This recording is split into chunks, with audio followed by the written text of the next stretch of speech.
میں ایک شریف لیکن غریب گھرانے سے تعلق رکھتا ہوں. والدین نے اپنا پیٹ کاٹ کر مجھے انٹر تک پڑھایا، لیکن لاکھوں نوجوانوں کی طرح انتہائی کوشش کے باوجود بھی میں نوکری سے محروم تھا. فراغت میں غلط صحبت میں اٹھنا بیٹھنا شروع کیا اور وہیں سے پتا چلا کہ اسٹریٹ کرائم بھی ایک ایسا روزگار ہے جس میں جہاں ایک طرف اچھے پیسے بن جاتے ہیں، وہیں خدا نہ خواستہ اگر پکڑے بھی جائیں تو اس صورت میں بھی سزا کا امکان بہت ہی کم ہوتا ہے. بات تو صحیح ہے. بس چھوٹے موٹے موبائل فونز چھین کر میں نے اپنے اس کاروبار کا آغاز کیا.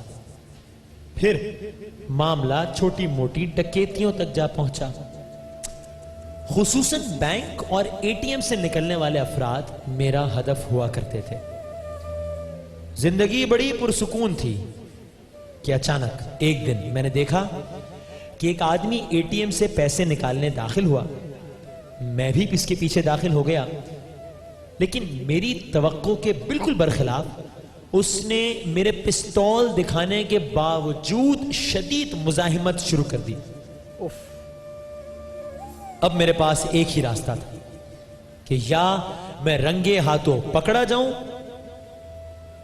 یا اس کو مار دوں، اور اس کو مار کر نہ صرف اپنی جان بچاؤں بلکہ اپنے خلاف گواہی کو بھی ہمیشہ کے لیے مٹا دوں.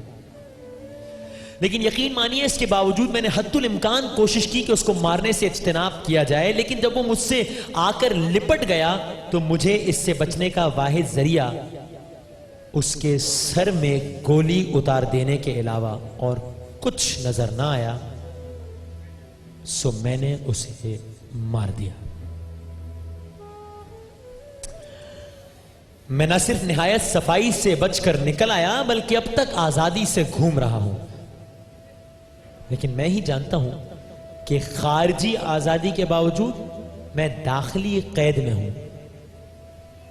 آج کے دور میں کسی کو قتل کر دینا کتنا آسان کام ہے. بس پستول کا ٹریگر دبایا، معاملہ ختم. میں نے سنا تھا کہ خون بولتا ہے. جنید بھائی میں اس بات کا گواہ ہوں کہ خون بولتا ہے. اپنے قتل کرنے والے کو پکارتا ہے، اس کا پیچھا کرتا ہے، چیخ چیخ کر کہتا ہے کہ تو میرا قاتل ہے. جیسے اس بے گناہ کا خون آج بھی میرا پیچھا کرتا ہے، چاہے میں نیند میں ہوں یا جاگ رہا ہوں. اس کی چیخیں میری کانوں میں گونجتی رہتی ہیں. اور بعد میں جب مجھے ایک ٹیلی ویژن رپورٹ کے ذریعے یہ پتا چلا کہ وہ گھر کا واحد سہارا تھا اور 4 بچوں کا باپ تھا تو میری اذیت اور بڑھ گئی، اس لیے کہ اب میں بھی 2 بچوں کا باپ ہوں. جنید بھائی آپ یقین مانیے میں پیشہ ور قاتل نہیں ہوں. میں اسے قتل کرنا نہیں چاہتا تھا. میں نے یہ قتل نہ چاہتے ہوئے صرف اپنی جان بچانے کے لیے کیا. وہ نہ مرتا تو میں مرتا. تو کیا ایسی صورت میں میری توبہ قبول ہو سکتی ہے؟ مجھے بتائیں کہ میں اس دن رات کی اس بھیانک اذیت سے کیسے چھٹکارا حاصل کروں، کیونکہ اب میں آہستہ آہستہ ایک نفسیاتی مریض بنتا جا رہا ہوں. خدا را میری توبہ قبول کیجیے. وسیم بھائی بات یہ ہے توبہ تو بعد میں آئے گی. پہلی بات یہ کہ اس آدمی کا قصور صرف اس آدمی کو قتل کرنا نہیں تھا، یہ پیشہ ور ڈکیت اور قاتل ہے. اللہ کی لاٹھی بے آواز ہے. ان لوگوں نے ذلیل ہونا ہے، جیسے ہم اپنے ملک میں بھی دیکھ رہے ہیں کہ جنہوں نے اس قسم کی حرکتیں کی آج وہ ذلیل ہو رہے ہیں، چاہے کسی پارٹی سے ان کا تعلق ہو سیاسی سے یا ان کا تعلق کسی ریلیجس پارٹی سے ہو. آج وہ ذلیل ہو رہے ہیں کیونکہ اللہ کی لاٹھی بے آواز ہے. یہ کہانی میں ان تمام دوستوں کو جنہوں نے اس قسم کی اذیت ناک گناہ کیے ہیں، میں آپ لوگوں سے درخواست کرتا ہوں اللہ کی لاٹھی بے آواز ہے. اس وقت اگر تم لوگ کھلے گھوم رہے ہو یہ سوچ لو اپنے انجام کو پہنچو گے. جہاں تک اس آدمی کا تعلق ہے تو نے ابھی ذلیل ہونا ہے، بس نفسیاتی مریض تو بعد میں، ابھی تو اتنا ذلیل اللہ تجھے کرے گا، تو اتنی بری موت مرے گا. جا اور جس آدمی کے گھر پہ تو نے یہ کیا ہے جا اور جا کے اس کے بچوں سے معافی مانگ, اس کی بیوی سے معافی مانگ, اس کا سہارا بن. یہ ہے توبہ. یہ توبہ نہیں ہے کہ میں نے ہاتھ اٹھائے تو میری توبہ ہو گئی. تو صرف قاتل نہیں ہے بلکہ تو ایک پیشہ ور ہے. یہ مت بول کہ میں نے اس کو قتل کر دیا. نہیں, قتل نہیں. تجھے موقع ملتا تو اور 10 قتل کرے گا.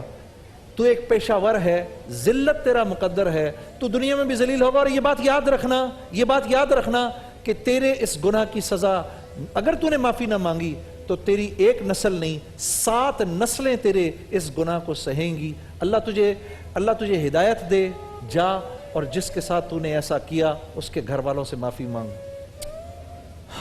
مجھے یہ بات آخر میں کہنی چاہیے یا نہیں, لیکن پھر بھی میں کہہ رہا ہوں, میری تو یہ خواہش ہے کہ یہ اور ان جیسے لوگوں کو موت نہ آئے. اتنی کربناک زندگی ہو کہ موت کی دعائیں مانگتے ہیں اور موت نہ آئے. وسیم میری بھائی, تو یہ خواہش ہے. اب مجھے نہیں معلوم یہ علماء بتائیں گے کہ اس طرح کی خواہش کسی کے بارے میں کرنا صحیح ہے. اللہ رب العزت, میری تو یہ خواہش ہے. اللہ رب العزت غفور الرحیم ہیں. 99 قاتلوں کا 100 لوگوں کا قاتل بھی اللہ نے بخشا, لیکن اس کی ایک سٹیٹ آف مائنڈ تھی. ان کی یہ سٹیٹ آف مائنڈ نہیں ہے. ان کے لیے قتل کرنا ایک مذاق ہے. یعنی جتنے زیادہ قتل اتنے ہی فخر سے یہ گھومتے ہیں. یہ بھول جاؤ یہ دنیا تم نہیں چلا رہے, اوپر ایک ذات چلا رہی ہے. ایک انسان کا قتل ساری انسانیت کا قتل ہے. تم لوگوں کا مقدر سوائے ذلت کے اور کچھ نہیں. تم خود بھی ذلیل ہوگے, تمہارے گھر والے ذلیل ہوں گے, تمہارے بچے اذیت کی زندگی گزاریں گے. اور یہ یاد رکھنا تمہارے بچے تم سے نفرت کریں گے, نفرت کریں گے, نفرت کریں گے. ایک بریک لیتے ہیں.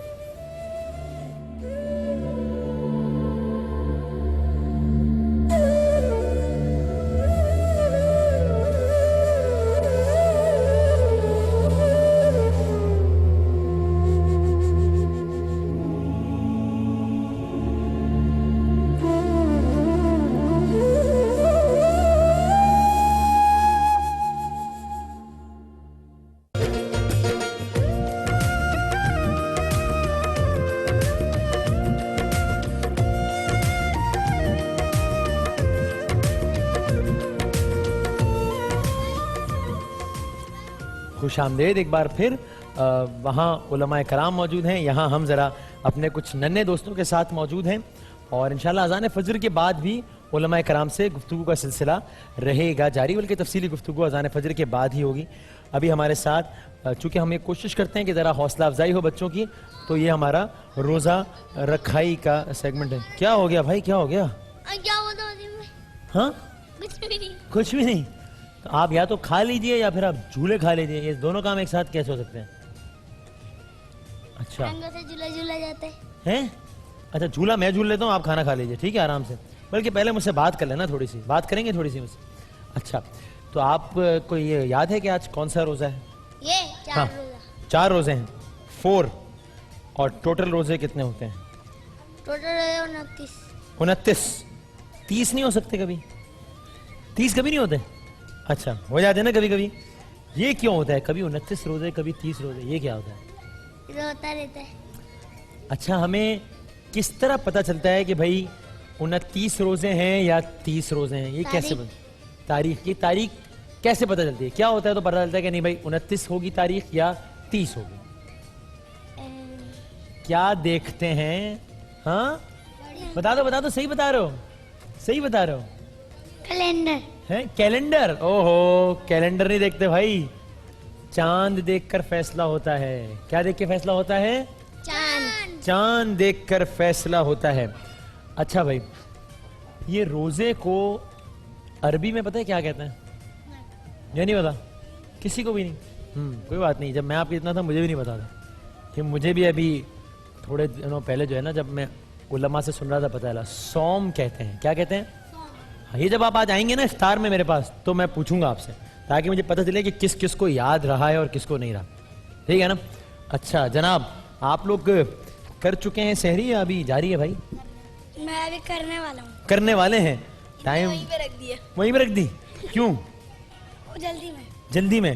بھائی صاحب ٹائم رہ گیا بہت کم, تو جیسے یہ سیگمنٹ ختم ہونا بس میں نے وہاں دوڑ لگانی ہے, آپ نے یہاں دوڑ لگانی ہے, اور بس فٹافٹ ہم دونوں نے سحری کرنی ہے. ٹائم بہت کم رہ گیا, ٹھیک ہے نا؟ تو اس سیگمنٹ میں, اس سے پہلے کہ ہم علماء کی طرف جائیں, کوئی ایک نعت کی ایک لائن سنا سکتا ہے مجھے؟ اس لیے کہ فجر کا وقت ہے, اذان کا وقت ہے, لاہور میں تو روزہ شروع ہو گیا ہے پتہ ہے آپ کو, کراچی میں ہونے والا ہے, تو کوئی ایک لائن, صرف ایک لائن کا ٹائم ہے, سنائے گا ہمیں کوئی نعت کی؟ ہاں مشورہ کر لیں. آپ سنائیں گے بھائی نعت کی کوئی ایک لائن سنائے گا مجھے کسی بھی؟ نہیں ابھی اس وقت بچے ہیں جناب جی, چلیں آپ سنائیے. مولاي صل وسلم دائما ابدا على حبيبك خير الخلق كلهم. سبحان اللہ, زبردست. اچھا آپ کو یہ معلوم ہے اسے کیا کہتے ہیں جو آپ نے بھی پڑھا ہے؟ اسے کیا کہتے ہیں معلوم ہے آپ کو؟ یہ کسی کو پتا ہے اس کو؟ یہ بھی میں آپ سے پوچھوں گا افطار میں, ٹھیک ہے؟ اسے کہتے ہیں قصیدہ بردہ شریف. ٹھیک ہے جی, کیا کہتے ہیں اس کو؟ بالکل ٹھیک, یہ آپ سے افطار میں پوچھوں گا میں. جناب علی جنید جمشید صاحب. جی میرے حضرت. آپ ذرا چارج سنبھالیے تاکہ میں ذرا کچھ کھا پی لوں. سیری کر لیں ہم. جی موسٹ ویلکم. وسیم بھائی آج ہمارے ساتھ انوار احمد زئی صاحب تشریف رکھتے ہیں, ان کے ساتھ ہمارے مجھے وہ بتا رہے ہیں کہ آپ کے منہ پہ کھانا لگا ہوا ہے, ان صاحب کر لیجیے. میں سیری کر رہا تھا اور میں ایکسپیکٹ نہیں کر رہا تھا کیا کیا لگا ہوا ہوتا ہے. آپ نے مجھے فوراً, آپ نے میرے بالکل, آپ یہ سمجھیے کہ آپ نے میرے سیری کے بیچ میں مجھے پکڑ لیا. اچھا, اور ہمارے علامہ کمیل مہدوی صاحب اور ان کے ساتھ ہمارے سبھی بھائی تشریف فرما ہیں. یہ حضرات گرامی ابھی تو ہمارے ساتھ موجود ہیں, سیری کر رہے ہیں. ابھی تھوڑی دیر میں اذان ہو جائے گی کراچی میں, روزہ شروع ہو جائے گا. سیری کے بعد, اذان کے بعد ہم انشاءاللہ ان حضرات گرامی کے ساتھ بیٹھیں گے اور ان حضرات سے جو اقوال زرعی یہ ہمیں سنائیں گے, ہم استفادہ اٹھائیں گے. آپ لوگ جائیے گا نہیں, اذان کے بعد ہمارے ساتھ ہی رہیے گا. یہ علماء کرام ہمارے ساتھ ہوں گے. ویسے انوار بھائی پتہ نہیں چلا 3-4 روزے ایک دم سے, یہ پورا رمضان ارتکاز اگر ہو نا اور کیفیات اگر ہوں جی تو پھر تو یہ ساری سعادت کا باعث بنتی ہیں. تو یہ گزرتی اس طرح ہیں کہ پتہ نہیں چلتا, اور پھر جب یہ 30 دن ہو جائیں گے تو پلٹ کر دیکھا جائے گا کہ اوف یہ مہینہ دوسرے مہینوں کے مقابلے میں جلدی گزر گیا. کیونکہ ارتکاز جو ہے وہ پھر گھڑیوں کو ساعتوں کو گنواتا نہیں ہے, دل کی دھڑکنیں گنی جاتی. اچھا, کچھ لوگوں سے رمضان گزرتا نہیں ہے, کچھ ایسے بھی ہیں مطلب ان سے رمضان گزرتا نہیں, اور کچھ ہیں کہ وہ ایک دم سے 7 دن ہو گئے, 15 دن ہو گئے, ارے 21 دن ہو گئے ہیں. کمیل بھائی جب آپ یہ فرما رہے تھے کہ 3-4 روزے گزر گئے پتہ نہیں چلا, تو میں یہ سوچ رہا تھا کہ جن کے یہاں لائٹ اور پانی نہیں ہے انہیں ضرور پتہ چل رہا ہوگا بیچاروں کو. تو وہ یہ بات ہے کہ جن کے ہاں لوڈ شیڈنگ کے مسائل ہیں سحر اور افطار پر, بیچارے یہ کہ نہ افطار صحیح طرح کر پائیں نہ سحر صحیح طرح کر پائیں, اور بلکہ وہ حکومت وقت کو یہ باور کرانے میں مصروف ہوں کہ ہمارے کچھ حقوق ہیں. تو ضرور ان کا احساس بھی ہونا چاہیے. اور ساتھ ہی ساتھ ہاں اللہ والوں کے لیے ایسا ہوتا ہے جو ہم نے پہلی رمضان آپ سے گزارش کیا تھا, امام زین العابدین علیہ السلام کا جملہ کہ السلام علیکم یا عید الاولیاء. جیسے رمضان کے چاند کو دیکھتے تھے فرماتے تھے کہ اے اولیاء خدا کی عید تجھ پر سلام ہو. عید کا کہاں پتہ چلتا ہے؟ عید ٹھیک ہے ہمارے یہاں تو ہاں, تو وہ اولیاء خدا جو ہوتے ہیں ان کے لیے, ہم جیسے گناہگاروں کے لیے, مجھ جیسے گناہگار کے لیے جب رمضان گزر جاتا ہے تو عید ہوتی ہے, اولیاء کے لیے جب رمضان شروع ہوتا ہے تو عید ہوتی ہے. اللہ آپ حضرات کو جزائے خیر دے.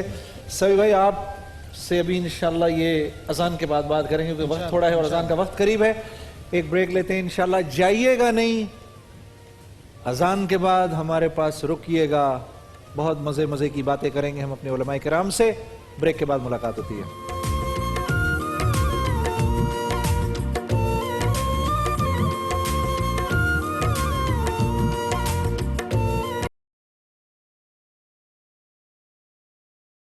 کراچی اور اس کے مضافات میں سحری کا وقت ختم ہوا چاہتا ہے. دیگر شہروں کے افراد اپنے مقامی وقت کے مطابق روزے کی نیت کریں. روزہ رکھنے کی دعا. وَبِالصَّوْمِ غَدٍ نَوَيْتُ مِنْ شَهْرِ رَمَضَانَ.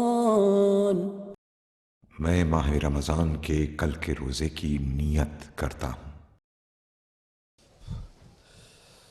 اللہ اکبر اللہ اکبر.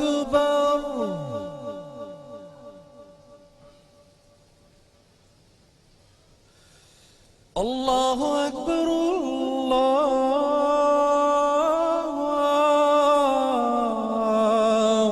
اکبر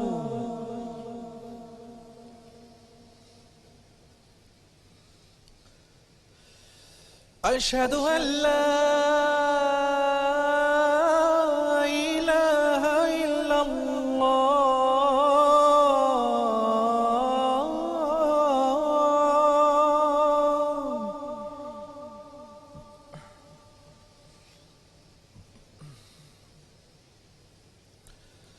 اشہد ان لا الہ الا اللہ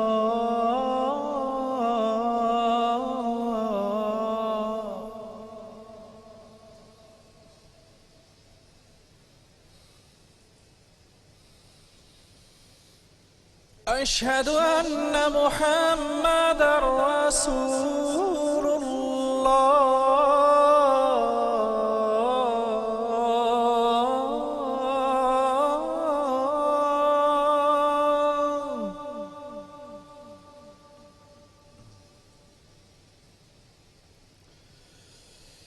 أشهد أن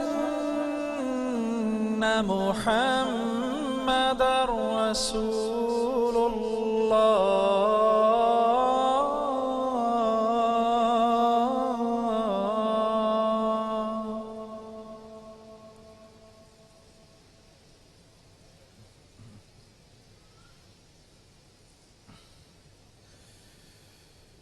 حي على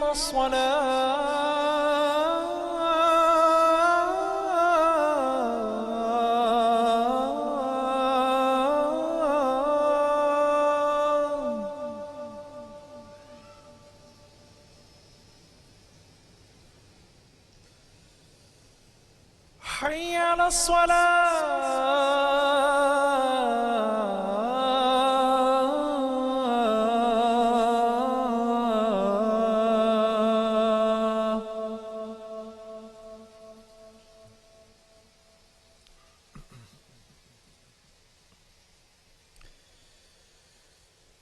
حي على الفلاح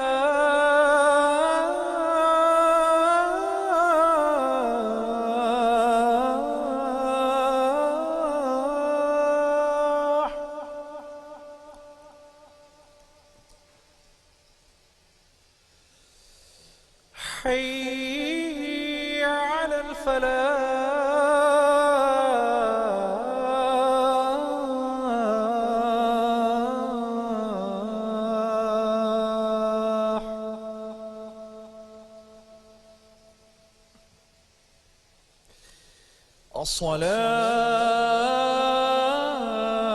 الصلاة خير من النوم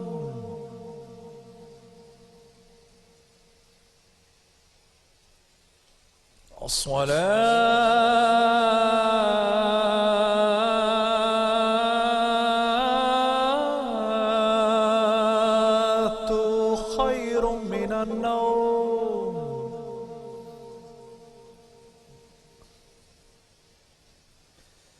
الله أكبر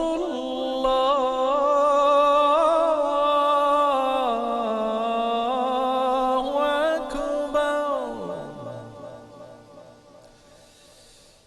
لا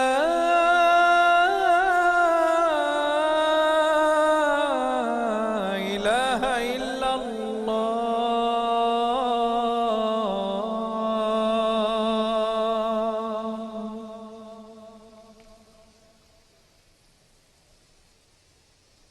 اللهم رب هذه الدعوة التامة والصلاة القائمة آت محمد الوسيلة والفضيلة وابعثه مقاما محمودا الذي وعدته والدرجة الرفيعة إنك لا تخلف الميعاد وصلى الله تعالى على خير خلقه محمد وآله وأصحابه أجمعين برحمتك يا أرحم الراحمين. عزیز دوستو، اللہ کے نبی صلی اللہ علیہ وسلم کا ارشاد ہے کہ اذان کے بعد جو دعا مانگی جائے قبول ہوتی ہے، اور اللہ کو جو دعا اپنے بندوں سے سب سے زیادہ پسند ہے وہ عافیت کی دعا ہے.